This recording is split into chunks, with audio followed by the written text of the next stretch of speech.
kidding. Psst, yo, come here. Not that close. Oh, okay. I'm not a physician. So, nothing here is to replace a consultation by a physician or diagnosis or treatment by a physician. So, if you are having serious problems with ADHD, please do consult a physician. Thank you. So, I'm ADHD, and growing up, I played all kinds of sports. Soccer, basketball, softball, cheerleading, tennis, all kinds of things, to gymnastics, all that kind of stuff. And I did see that it helped some. And I mean, I wasn't like, I'm not very athletic or super coordinated or anything like that. But I saw that physical activity helped me feel better, and it helped with some of the things like productivity and impulsivity and things like that, which are symptoms of ADHD. And I kind of leaned more into that as I got older. And see, I used to have such a hard time getting anything done, like getting schoolwork done, your chores done, such a hard time. And I found, from my personal experience, I found that as I lean more into physical activity and fitness, it has helped a lot with those kinds of things. So, what exactly does exercise and physical activity do? So, the types of exercise that help the most with ADHD are, first of all, things like Tai Chi and stretching, or yoga-like kind of stretching. So, and this helps with developing that focus and helps with that inattention. Because just like you train your physical muscles and things like that, that kind of helps train that attention and that focus. So that helps a little bit with that.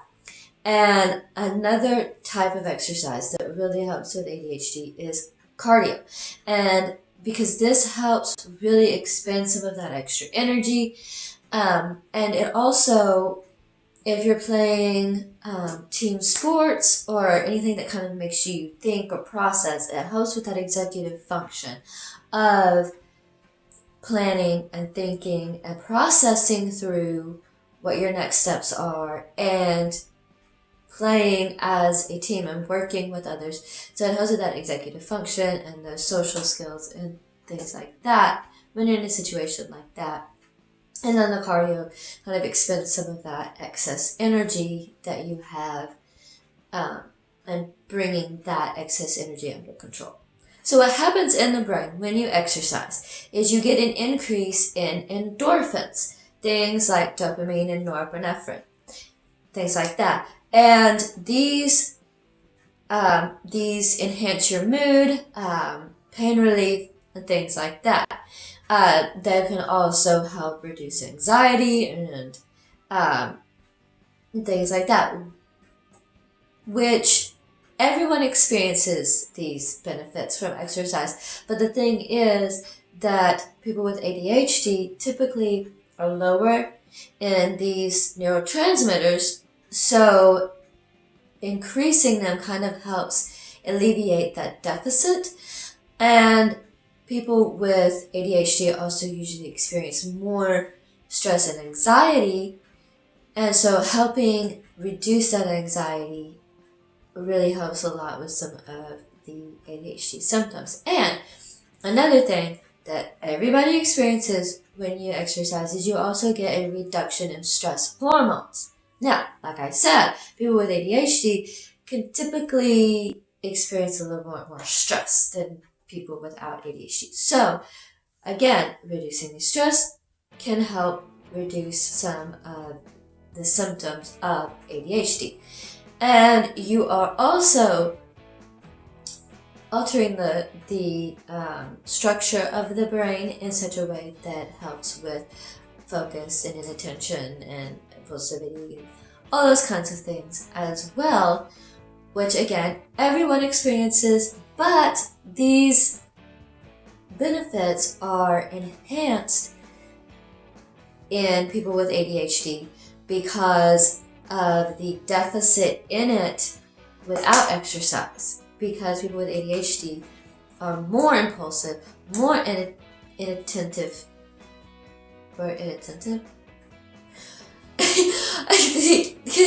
have more trouble paying attention than people without ADHD. So experiencing these benefits is more accented in people with ADHD and more needed in people with ADHD.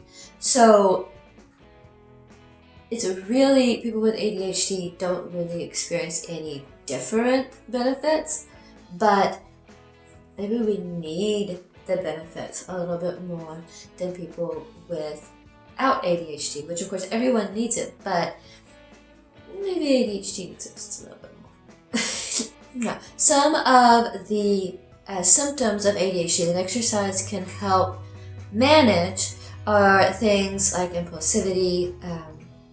It can also help alleviate some of that inattention, and also, of course, hyperactivity, because you're expending some of that extra energy and removing and things like that. So, and in my personal experience, like I said, I really found that it helped so much with like the productivity and things like that, because now with the productivity, because of inattention, and so you get distracted, and I felt like, it's like just couldn't focus enough to get tasks done.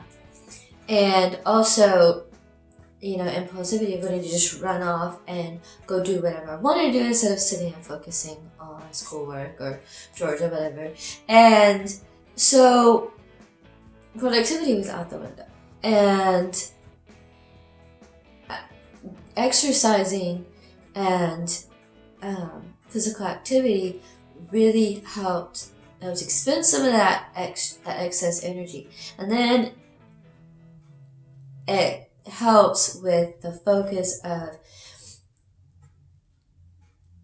getting things done, focusing long enough to get things done. And so, okay, I need to do this, and I need to do that. And also, another thing about that is poor working memory. So, like, I can remember what someone wore in kindergarten, but I can't remember that you asked me to pick up a loaf of bread and a gallon of milk while I was at the store 10 minutes ago. Yeah. So, the working memory is that immediate memory while you're working with it, while you need that information. Working with teammates and, or whatever, working with other people that you're working out with and things like that. And also the goal setting and trying to achieve goals and things like that, of one step at a time, working through this to achieve certain things and sticking with the workout while you're doing it, and also sticking with exercising long term. Now, some tips to exercise more and more consistently when you have ADHD. And some of these are going to be beneficial for everyone. Some of them may be just a little bit maybe more beneficial for people with ADHD. So, the top tips that I have are to find something you enjoy. I talked about that before, but especially for people with ADHD. You got to make it enjoyable. You got to make it a game. Otherwise, you're going to lose your attention, and it's not going to happen. So that's one thing, is find something you enjoy. And another thing is for accountability. And of course, everyone benefits from accountability. But ADHDers might be just a little bit more likely to slack off if there's not someone there to remind us and things like that. So, accountability. Classes, a friend, a trainer, whatever it is, just accountability. To have some sort of system in place. And then another thing is ease of access. So make it easy to do. The easier to get started, the better. So this can be things like doing body weight. So, which is part of why I like body weight so much. So that you don't have to mess with equipment a lot or get equipment out. Or simple equipment or equipment you enjoy using, or having things there handy, ready to use.